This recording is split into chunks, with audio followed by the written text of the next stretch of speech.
যারা এতিমকে ভালোবাসে আল্লাহ তাদেরকে ভালোবাসে। এবং আল্লাহর হাবিব সাল্লাল্লাহু আলাইহি ওয়াসাল্লাম বলতেন, আনা ওয়া কাফিলুল ইয়াতীমি ফিল জান্নাতি কাহাতাইন, আমি এবং এতিমের রক্ষণাবেক্ষণকারী এইভাবে প্রতিবেশীর মতো জান্নাতে থাকব। এই দুই আঙ্গুলের মাঝে যেমনি গ্যাপ নাই, আমার আর এতিমের রক্ষণাবেক্ষণকারী তার বাড়ির মাঝখানে কোনো গ্যাপ থাকবে না জান্নাতে। We will be neighbour in paradise. জান্নাতে এরকম আমরা কাছাকাছি থাকবো। আল্লাহু আকবার পড়েন। তাহলে এতিমের রক্ষণাবেক্ষণকারীকে আল্লাহ তাআলা ভালোবাসেন। যারা এতিমকে পছন্দ করে না, এতিমকে তাড়িয়ে দেয়, তাদেরকে আল্লাহ পছন্দ করেন। আল্লাহ তাআলা বলেন, আরাআইতাল্লাযী ইউকাযযিবু বিদ্দীন ফাযালিকাল্লাযী ইয়াদুউল ইয়াতীম। যারা আখিরাতকে অবিশ্বাস করে তারাই এতিমকে ঘাড় ধাক্কা দিয়ে তাড়িয়ে দেয়। কোনো বিশ্বাসী কখনো এতিমের সাথে খারাপ আচরণ করে না। আপনাদের যাদের মন শক্ত, অনেকের চোখ দিয়ে পানি নামে না। আমার এক আত্মীয় আছে, খুব আল্লাহওয়ালা। আমার জীবনে এত আল্লাহওয়ালা আমি দেখি নাই, কিন্তু ওনার চোখ দিয়ে পানি নামে না। বারবার এসে আমারে বলে যে, মিজান কি করবো বলো, তুমি একটু মোনাজাত ধরো। আমার মনে আছে আমি ওনাকে নিয়ে মোনাজাত ধরতাম, তো ওনার কান্না আসে না চোখ দিয়ে। এত আল্লাহওয়ালা, খুব ভালো মানুষ, কিন্তু চোখ দিয়ে পানি নামে না। এটা অনেকের হয়, নানা কারণে হয়। তো আল্লাহর হাবিব সাল্লাল্লাহু আলাইহি ওয়াসাল্লাম বলেছেন, কারো যদি চোখ দিয়ে পানি না নামে বা হৃদয় নরম না হয়, তারা যেন এতিমের মাথায় হাত বুলিয়ে দেয়। এক সাহাবী এসে বলেন, ইয়া রাসূলুল্লাহ, আমার হৃদয়টা বড় শক্ত, হৃদয় নরম হয় না। রাসূল সাল্লাল্লাহু আলাইহি ওয়াসাল্লাম বললেন, তাই? আতুহিব্বু আন ইয়ালিনা কলবুক, তুমি কি চাও তোমার হৃদয় নরম হোক, ওয়া তুদরাকা হাজাতুক, এবং তোমার আশা পূরণ হোক?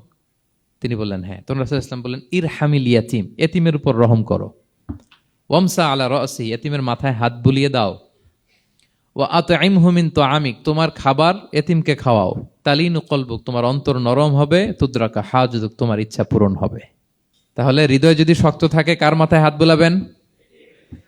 বুলাইছেন কখনো? খুঁজে খুঁজে হাত বুলাবেন। বাংলাদেশে তো অনেক অরফেনেজ আছে, অনাথ আশ্রম, ওখানে যাবেন।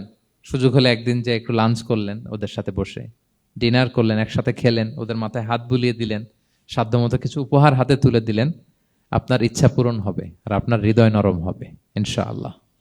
আর এতিমকে আদর করা মানে নবী সাল্লাল্লাহু আলাইহি ওয়াসাল্লামের প্রতি ভালোবাসা দেখানো। কারণ আমার নবী এতিম হয়ে বড় হয়েছেন। এতিমের প্রতি ভালোবাসা প্রকারান্তরে নবী সাল্লাল্লাহু আলাইহি ওয়াসাল্লামের প্রতি ভালোবাসা দেখানো হয়, কারণ আমার নবী এতিম হয়ে বড় হয়েছেন। সুবহানাল্লাহ। কিন্তু তার বিপরীতে আমরা সমাজে কি দেখি? এতিমের মাথায় হাত বুলানো তো দূরের কথা, এতিমের সম্পদও খেয়ে ফেলে অনেকে। হ্যাঁ, এরকম আছে না? এতিমের সম্পদ দেদারসে গিলতেছে। কি যে আমাদের চিন্তাধারা! দেখবেন, যে লোকটা এতিমের সম্পদ গিলে, ওরা রোজা অবস্থায় এক ঢোক পানি গিলাতে পারবেন কিনা দেখেন।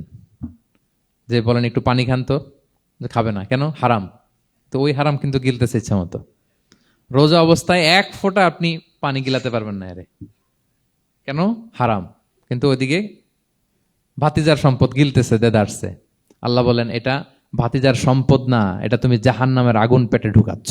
ইন্নাল্লাযীনা ইয়াকুলুনা আমওয়ালাল ইয়াতামা যুলমান ইন্নামা ইয়াকুলুনা ফি বুতুনিহিম নারা ওয়া সায়াসলাউনা সাঈরা। যারা এতিমের সম্পদ খায়, এটা সম্পদ না, এটা জাহান্নামের আগুন তুমি পেটে ঢুকাচ্ছ।